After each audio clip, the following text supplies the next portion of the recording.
కూటమి ప్రభుత్వం ఎన్నికల్లో ఇచ్చిన ప్రతి వాగ్దానం అమలు చేయడం జరుగుతుందని తెలుగుదేశం పార్టీ రాష్ట్ర కార్యదర్శి వాసిరెడ్డి యేసుదాసు పేర్కొన్నారు. శనివారం నగరపాలక సంస్థ పరిధిలోని 1వ డివిజన్లో జరిగిన పెన్షన్ పంపిణీ కార్యక్రమంలో వివై దాసు పాల్గొని వృద్ధులకు పింఛన్లు పంపిణీ చేశారు. ఈ సందర్భంగా ఆయన మాట్లాడుతూ రాష్ట్ర ముఖ్యమంత్రి నారా చంద్రబాబు నాయుడు ప్రవేశపెట్టిన కూటమి సూపర్ 6 పథకాలను త్వరలోనే అమలు చేయడం జరుగుతుందన్నారు. ఈ కార్యక్రమంలో మండల అధ్యక్షులు రామ్దేవ్ సీతయ్య ద్వారా వాసిరెడ్డి వీరకుమార్, పిల్లి శ్రీధర్, వార్డు నాయకులు తదితరులు పాల్గొన్నారు.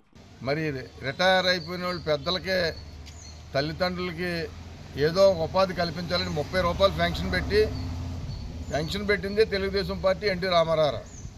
ఆ 30 రూపాయలని రాజశేఖర రెడ్డి గారు వచ్చి 200 రూపాయలు చేశారు. 75 రూపాయలు చంద్రబాబు నాయుడు గారు చేశారు, 200 రాజశేఖర రెడ్డి చేశాడు. దాన్ని మళ్ళీ 1000 రూపాయలు చేశారు తెలుగుదేశం పార్టీ. 1000 రూపాయలు మళ్ళీ 2000 చేశారు తెలుగుదేశం పార్టీ. జగన్ వచ్చి 3000 ఇస్తానని మోసం చేస్తే మళ్ళీ కూటమి ప్రభుత్వం 4000 రూపాయలు ఇచ్చింది. అంటే చరిత్ర చూసుకుంటే టోటల్గా వృద్ధుల్ని ఆదుకున్నది తెలుగుదేశం ప్రభుత్వం అని చెప్పి సందర్భంగా నేను తెలియజేస్తూ ఉన్నాను. ఆ రోజు తిన్నాక తిండి, ఉండటానికి ఇల్లు, కట్టుకోవడానికి బట్ట ఉండాలని తెలుగుదేశం పార్టీ ఆత్మ గౌరవంతో పార్టీ పెట్టారు. అదేవిధంగా ప్రజలే మా దేవుళ్ళు, అంటే సమాజమే మా దేవాలయం ఒక నినాదంతో పార్టీ పెట్టారు.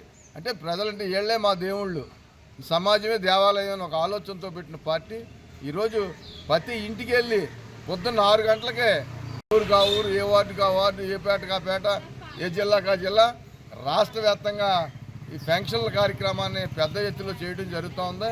అదేవిధంగా 6 సూపర్ 6 పథకాలు కూడా ఈ ఆగస్టుతో కంప్లీట్ చేయడం అని చెప్పి సందర్భంగా నేను తెలియజేస్తూ ఉన్నాను. తప్పకుండా ప్రజల పక్కన, పార్టీల పక్కన, ఈరోజు తెలుగుదేశం పార్టీ పక్కన జాగ్రత్తగా అందరూ కూడా ఉన్నారు. కూటమి ప్రభుత్వం ఇలా కొనసాగి స్థానిక ఎమ్మెల్యే గారు, ఎంపీ గారు, మంత్రి గారు అందరూ కూడా కలిసి అన్ని రంగాలని కూడా అభివృద్ధి చేస్తామని చెప్పి సందర్భంగానే తెలియజేస్తా ఉన్నాను.